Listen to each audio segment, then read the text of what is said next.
The city was too quiet. It wasn't the kind of silence that settles in the middle of the night or just before a storm. This was different. Something out of place. The streets were empty, as if time had stopped. The shop windows remained unchanged. The same newspaper stacked outside a small kiosk, dated 3 days ago. The neon sign of the gas station flickered weakly, but there was no one there to notice. And then, there was the mirror. In the center of the square, an old, dust-covered frame held a massive mirror, cracked with age. At first, it seemed like just another forgotten object, abandoned like the rest of the town. But soon, they realized something was wrong. Fred, Daphne, Velma, and Shaggy saw their reflections. Scooby did not. Velma frowned and stepped forward, adjusting her glasses. Shaggy felt a shiver crawl up his spine and instinctively stepped back. "Wait a second," Velma murmured. She looked at Scooby, who stood beside her, ears perked up and tail still. But in the mirror, nothing. No outline, no shadow, just emptiness. Guys? What kind of haunted house is this?" Shaggy's voice trembled. Daphne hesitantly reached out, touching the surface of the mirror. Cold. Too cold. Fred clenched his jaw, his blue eyes fixed on the aged frame. "Maybe it's just an illusion, a trick." Velma shook her head. "Mirrors don't work like that, Fred." The air around them grew colder. The sky above, once a dull gray, seemed wrong, like a painted backdrop on a canvas. And then, in the distance, something happened. One of the buildings on the street trembled for a moment. Then, it vanished, as if it had been erased. When it reappeared, something was different. The windows had changed shape. The bricks were a different color, like a mistake, a glitch in the world around them. Daphne took a step back, clenching her fists. "We need to get out of here." Velma's breathing quickened. "We need to understand what's happening. This town isn't real." Shaggy could barely form the words. "I think that's the problem, man. I think we never left." That's when they saw it. Movement, but not in the real world. Inside the mirror, the reflections were wrong. They weren't following them. Daphne turned her head, but her image remained still. Fred raised a hand, but his reflection didn't move. Shaggy smiled in the mirror. None of them were smiling. The silence became suffocating. Velma pressed her fingers against her temples, trying to organize her thoughts. "This isn't possible," she whispered. "We came here. We walked these streets. Her voice faded. Had they? She tried to remember the moment they arrived. The road, the trip, the exact moment they set foot in this town. Nothing. Like pages torn from a book. Daphne closed her eyes. Her voice, a hollow whisper. "We never arrived." Fred turned to her, confused. "What do you mean?" Daphne swallowed hard. "Because we were already here." The words hung in the air, heavy, suffocating. And then, the mirror shattered. The entrance to Raven's Hollow was marked by an old, rusted sign, hanging precariously from a crooked wooden post. The faded letters were barely legible, as if time itself had tried to erase any trace of the place from the map. The road leading to town was narrow and riddled with potholes, flanked by tall, gnarled trees, whose bare branches seemed to stretch like skeletal fingers against the dark sky. The streetlights flickered intermittently, casting long, distorted shadows across the cracked asphalt. The silence was absolute. No rustling leaves, no croaking frogs, no sounds of life.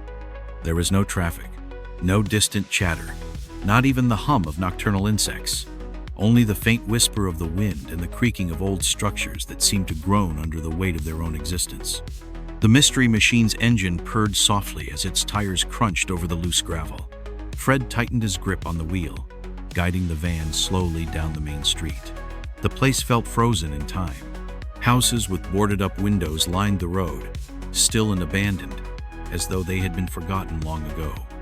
A few shops remained open, but their dim lights flickered more like dying candles than signs of life.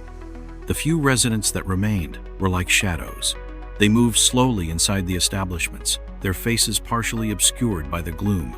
Even from a distance, it was clear they avoided eye contact, as if being seen might somehow attract something unwanted. Shaggy shrank into his seat. Like, this place gives me the creeps, man. Scooby whimpered softly, leaning closer to his friend, eyes wide. Outside, an old wooden sign swung in the wind, creaking unevenly. Daphne, watching through the window, frowned. It's like everyone here is afraid of something. Velma examined the map in her hands, her eyes scanning the empty streets. According to this, the mansion should be right at the end of this road. But before they could go any further, a figure appeared in the middle of the street. It was an old man worn down by time. His posture was hunched, as if he carried an invisible burden, and his clothes were tattered and filthy.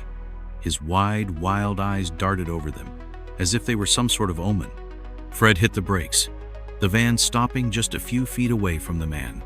The old man lifted a trembling hand and pointed toward the darkness beyond the town. "Turn back, there's nothing for you there." The silence that followed his words was even more overwhelming.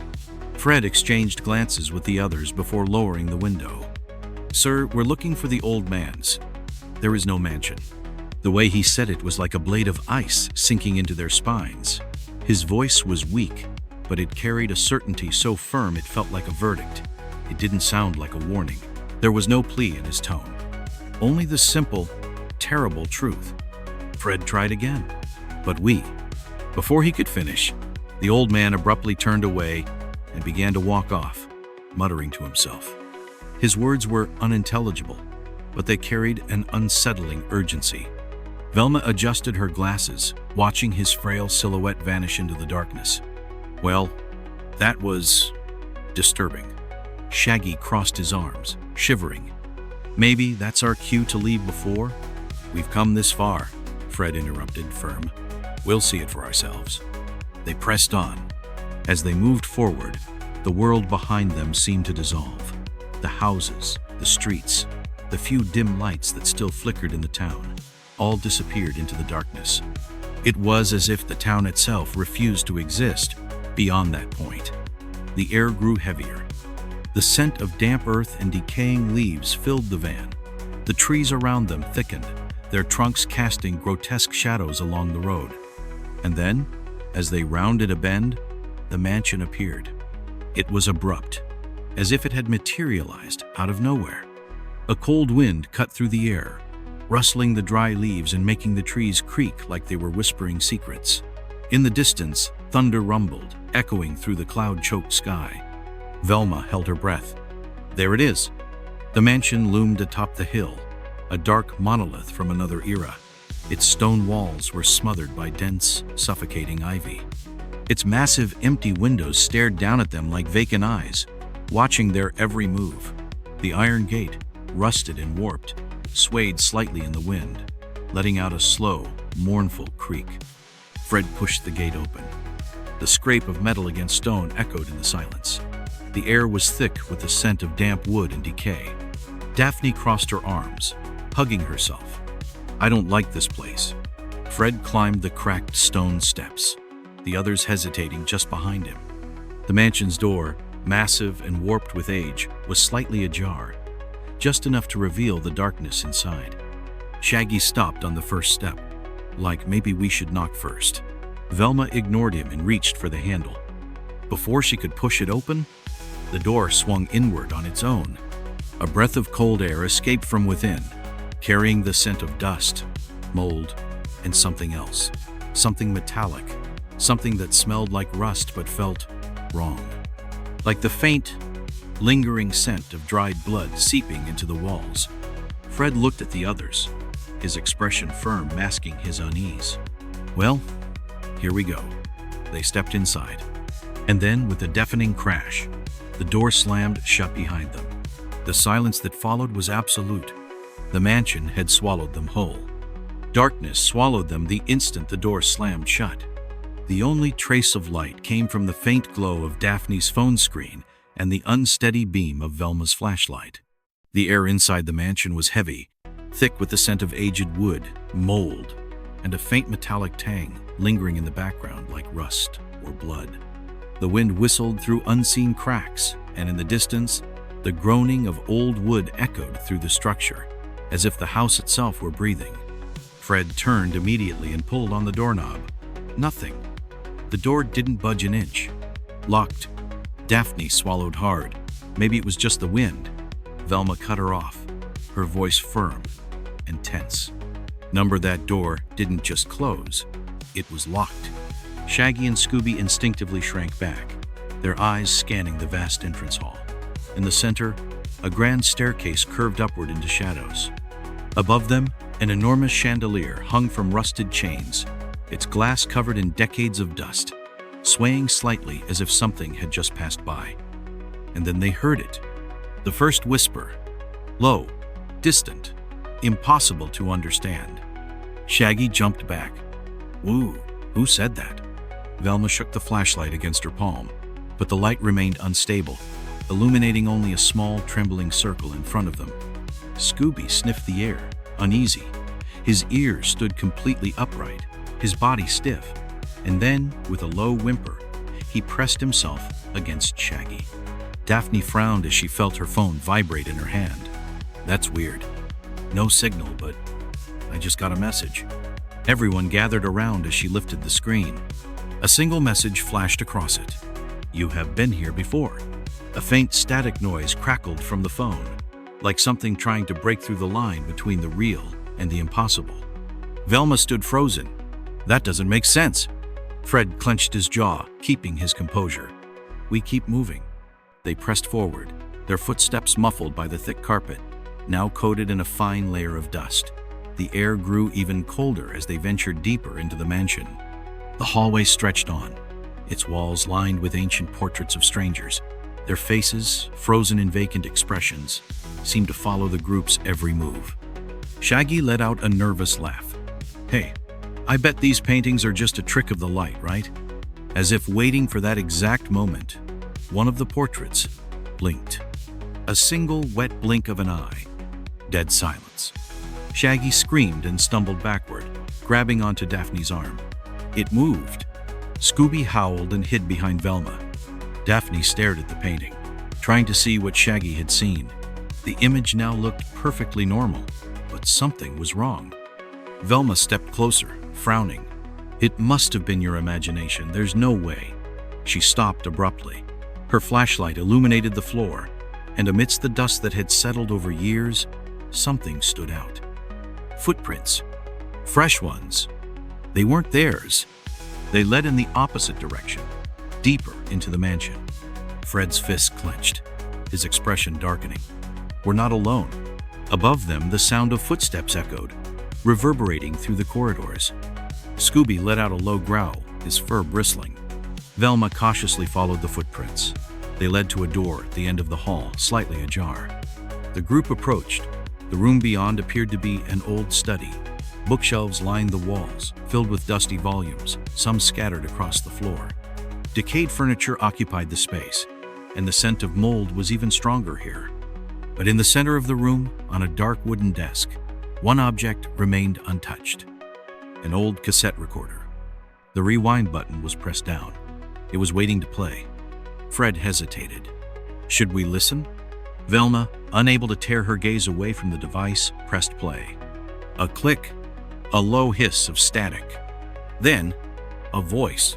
If you are listening to this, run. You have been here before. But something doesn't want you to remember. The tape stopped. Absolute silence. Velma's heartbeat thundered in her chest. Then, every door in the mansion slammed shut at once. The sound exploded like thunder. Scooby howled. Shaggy clung to Daphne, shaking. Fred spun toward the door, but the corridor had changed. The paintings were gone. The walls, once worn with time, now looked pristine. No dust, no cracks. As if the house had rebuilt itself. In that very moment, Velma whispered, barely able to speak. It's changing. A new shadow emerged ahead. Tall, elongated, moving erratically, its form shifting, undefined. Its face was impossible to read. Time froze for a second. Fred didn't hesitate. Run! They bolted down the corridor, but the mansion twisted with every step. Doors appeared and vanished. Walls shifted like a living labyrinth. The floor beneath them groaned as if about to collapse. The air was thick, heavy, and the whispers were forming words. "Don't leave. Stay. You belong to us." The corridor's end was near, but there was no exit. The only way out was down. And then the floor gave way. They plunged into darkness, and the mansion swallowed them whole. The mansion shifted and twisted around them like a living entity, its very walls bending and contorting in impossible ways. The corridors stretched and contracted, distorting reality with each passing second. Footsteps echoed in the unnatural silence as they ran, their breath quick and shallow, panic thick in the air. The whispers had grown louder, overlapping voices calling their names, merging into an incomprehensible cacophony. Fred skidded to a halt as the hallway split into two paths. His eyes darted between them, searching for any sign of familiarity. "Which way?" he demanded, his voice taut with urgency. Daphne glanced at her phone, but the screen flickered with static, offering no help. "I don't know, these hallways weren't here before." Velma adjusted her glasses, her gaze sweeping the surroundings. The walls gleamed pristine and polished, completely different from the decayed and crumbling mansion they had first entered. It was as if the house were resetting itself. Shaggy swallowed hard. "Like it's messing with us, man." Scooby let out a low whine, his fur bristling as an ominous thud reverberated through the hall. At the end of the corridor, a large door appeared where there had been none before. Intricate carvings covered its surface, and the whispers fell silent. Fred inhaled sharply. "We need to see what's inside." Velma hesitated but gave a reluctant nod. "This house is playing a game with us, but we need to figure out why." Shaggy groaned, his voice trembling. Do we really have to?" Ignoring him, Fred stepped forward and pushed the heavy door open. It creaked ominously as they stepped inside. The room was a study, untouched by time. Dust motes hung in the air, illuminated by flickering candlelight. At the center of a polished desk sat a single object, a cassette recorder, identical to the one they had found earlier. But this one was pristine, as if it had just been placed there. Velma exhaled, her fingers trembling as she reached for it. Fred pressed play. The tape crackled to life. And then Velma's own voice. "If you're listening, we failed again." A chill ran down her spine as her recorded voice distorted, layering over itself in a whispering chorus. "The house resets every time we don't stop it. This isn't the first time, but this time, we have a chance." Fred's fists clenched. "Stop what?" The voice on the tape dropped to a whisper. "The Guardian. It's been watching you." Static cut off abruptly, leaving behind an oppressive silence. Shaggy's eyes darted around the room, his breathing uneven. "Watching?" Then they heard it. A single, deliberate footstep. Fred turned toward the doorway. A figure stood there, draped in shifting darkness, its face an unreadable void. It tilted its head, as if studying them. Then it stepped closer. Fred seized Daphne's arm. "Run!" They bolted, slamming the door shut behind them. The mansion reacted violently, its corridors twisting and shifting, trying to swallow them whole. "The Guardian is trapping us in a loop," Velma gasped, her mind racing.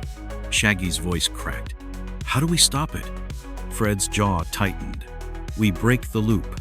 Daphne's eyes widened. "But how?" Velma's gaze snapped toward the study. The recorder. It had the answer. Fred cursed under his breath, but nodded. "Then we go back." Scooby whimpered, "Row!" Shaggy went pale. "Go back toward it." Fred grabbed his arm. "We don't have a choice." Then the footsteps behind them started again. Faster. Closer. Fred led the charge, forcing their way through the shifting halls as the house resisted them. They reached the study. Velma lunged for the recorder, slamming the play button. The tape resumed. Velma's recorded voice was tight with urgency. "If you made it this far, find the portrait. Find him." A chill ran through Velma. "Find who?" Before the tape could answer, the Guardian arrived. Its shadow stretched across the floor, looming over them. Fred's grip on Velma tightened. "The portrait, now!" Her eyes darted across the walls, then she saw it. A massive painting hung above the fireplace. A figure stood in the frame, obscured by darkness, but one detail was unmistakable. A Great Dane. Scooby's ears flattened. "Ray!" Velma's breath hitched. "Scooby, it's you." The Guardian lunged. The world went black. The shadows stretched across the floor like ink seeping through the cracks, swallowing what little light remained in the room. The air thickened, weighed down by something unnatural. Fred clenched his jaw, stepping in front of the others, instinctively shielding them from the figure looming in the doorway.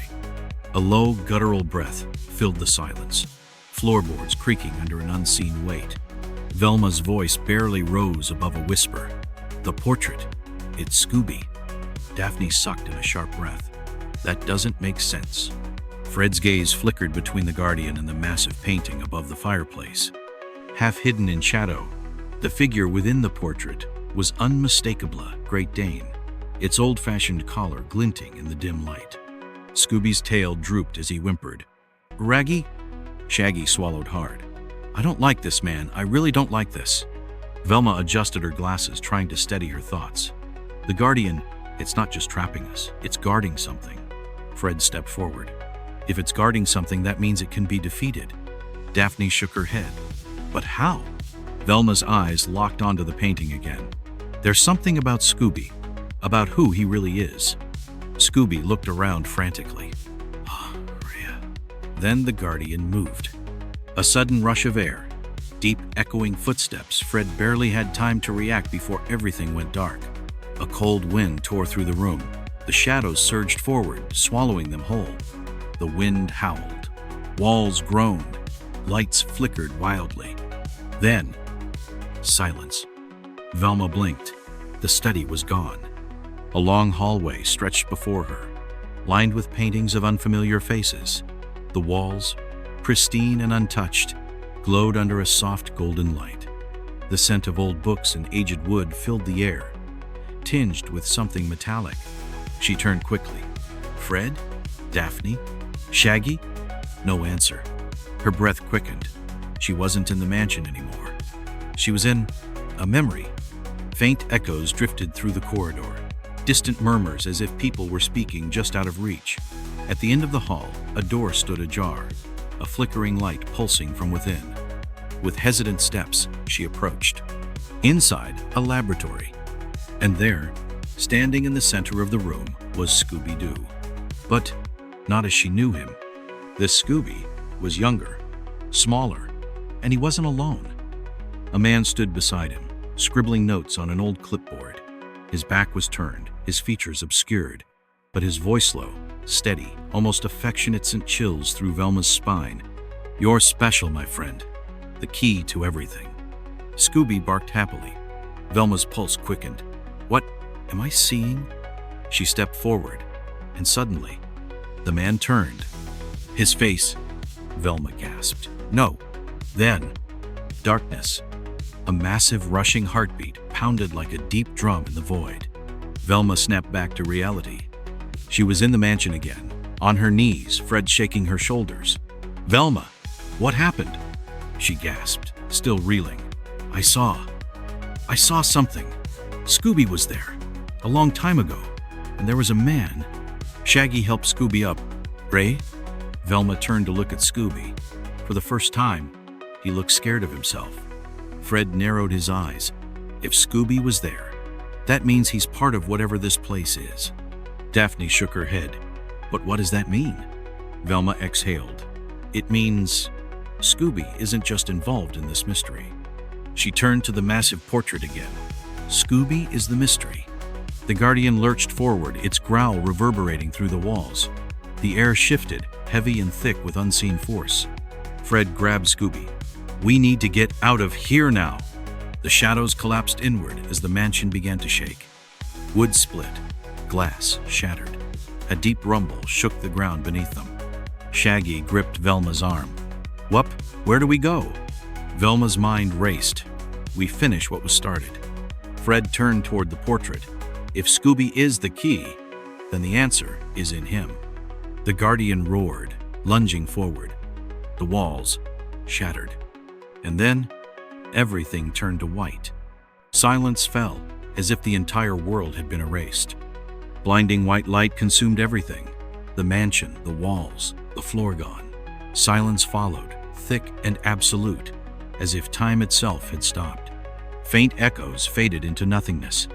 Then, the whiteness fractured, shattering like glass. The group plunged into darkness. A rush of wind, bodies hitting the ground. Velma gasped, struggling to sit up. Fred groaned beside her. Daphne pressed her fingers to her temples, and Shaggy curled into a trembling ball. Scooby stood completely still. They were no longer in the mansion. Instead, they found themselves inside a vast metallic chamber. The air was cold, the walls pulsing with glowing symbols. At the center, a massive machine emitted a soft hum. Velma's pulse quickened. This place, it's real. Daphne shook her head. Where are we? Fred stepped forward, eyes locked on the machine's glowing core. This wasn't just a haunted house. Velma swallowed hard. It was never a house. It was a prison. The machine's hum deepened, its rhythmic pulses growing stronger. Shaggy shivered. Prison for what? Then, the realization hit Velma like a bolt of lightning. She turned to Scooby. His ears drooped, his tail hung low. Something deep in his memory, clawing its way to the surface. Fred's voice was calm but firm. Scooby, what do you remember? Scooby hesitated. Then, softly, I don't know. A deep mechanical whirring filled the chamber. Alarms began to activate. Velma's eyes darted to the symbols on the console. These aren't just random markings, they're commands. Daphne moved closer. Commands for what? Velma exhaled. For him. Silence. Fred's jaw clenched. You mean Scooby was part of this? Velma nodded. He was the key. Shaggy backed away. No way, man. Scooby's just a dog. Before anyone could respond, a robotic voice echoed through the chamber. System reset initiated. Alarms blared. Energy crackled through the air. Fred spun around. We need to get out of here. Velma shook her head. Number, if we leave now, we'll forget everything again. Fred's breath caught. This has happened before. Velma nodded. Every time. Shaggy's voice wavered. How do we stop it? Then, Scooby stepped forward. His paws were steady, his breathing calm, his gaze locked onto the machine. Velma whispered, Scooby? He turned to her, then to the console. I know what to do. The machine's hum intensified. Electricity surged through the air. Fred hesitated. Scooby? Scooby leaped, slamming his paw onto the core. A blinding explosion of light erupted. A deafening surge of energy. Then, darkness. Silence. Nothing. And then, the steady hum of an engine. Velma blinked. They were back. The road stretched ahead. No mansion. No fog. Daphne yawned. That was a long drive. Fred glanced at the GPS. Almost there. Shaggy stretched. Man, I feel like I had the weirdest dream. Scooby sat beside him, staring out the window. Velma's hands trembled as she checked her phone. No strange messages, no static, no whispers. Everything was normal. Then Scooby turned to her. For the briefest moment, she saw it. A flicker of recognition. Then, Scooby grinned. Roo-row, row. A faint whisper rode the wind. The mystery machine drove on. The town was gone. But the mystery was never over. The screen faded to black.